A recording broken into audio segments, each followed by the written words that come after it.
Kimi, nag-walk out. Mas prepared na biglain kesa unti-unting sasaktan.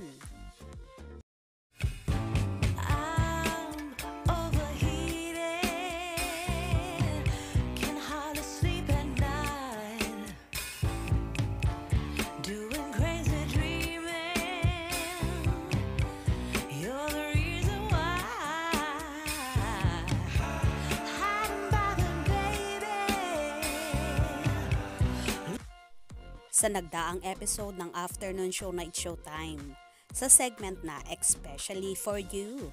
Dito nga ay na-corner na naman ang mga co-host na sina Meme Vice Ganda, Vong Navarro at Chong Hilario si Kim Chiu, at natanong ang dalaga.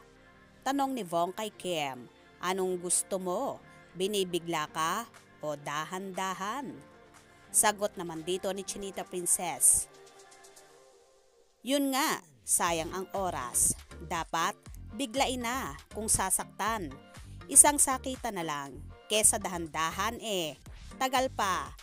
Dito nga ay biglang sumundot si Meme Vice Ganda ng, nabigla ka ba? At tumawa lang si Kimi sabay tanong, saan? Biglang nagpaalam ang dalaga at tila nag-walk out at sinabing, thank you. Tawang-tawa naman ang lahat sa ginawang yon ng actress at kwelang-kwela talaga si Chinita Princess. Ito mo, pinibigla ka o dahan-dahan? Yun nga, sayang yung oras. Dapat biglain na. Kung sasaktan, isang sakitan na lang. Kasi dahan-dahan tagal pa. Nabigla ka ba?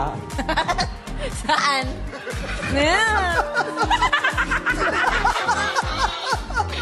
Thank you. Magamutan niya, hindi ka na makita kakulay pa Okay. So, tila may malalim na hugot na naman ang multimedia idol na si Kimi. Kaya ganito na lang ang kanyang sagot at naging reaction sa tanong ng kanyang mga co-host sa Showtime.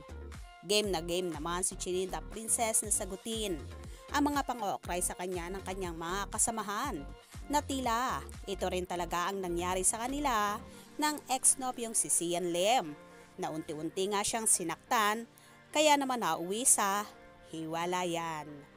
Anyway, sa naging vlog naman ng talent manager at vlogger na si OG Diaz, dito ay nabanggit na taong 2022 pa raw tila.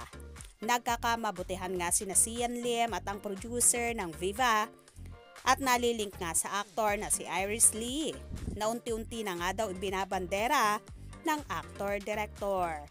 Tila matagal-tagal na rin palang niloloko ni Sian si Kim kung totoo man ang balitang ito. Pero actually, meron naman nagchika sa akin from Viva. Ewan ko naman kung true. Mas maganda na sa kanila natin marinig. Pero, syempre, ichichika na rin natin sa kanila na noong 2022 pa pala raw, nagsimula yung Iris at Sian. Ha? 2022. So, hindi natin alam kung sila na ba or magkaibigan lamang. By the way, marami naman ang nagpapasalamat lalong higit ang fanay ni Kim na natauhan na raw ang actress.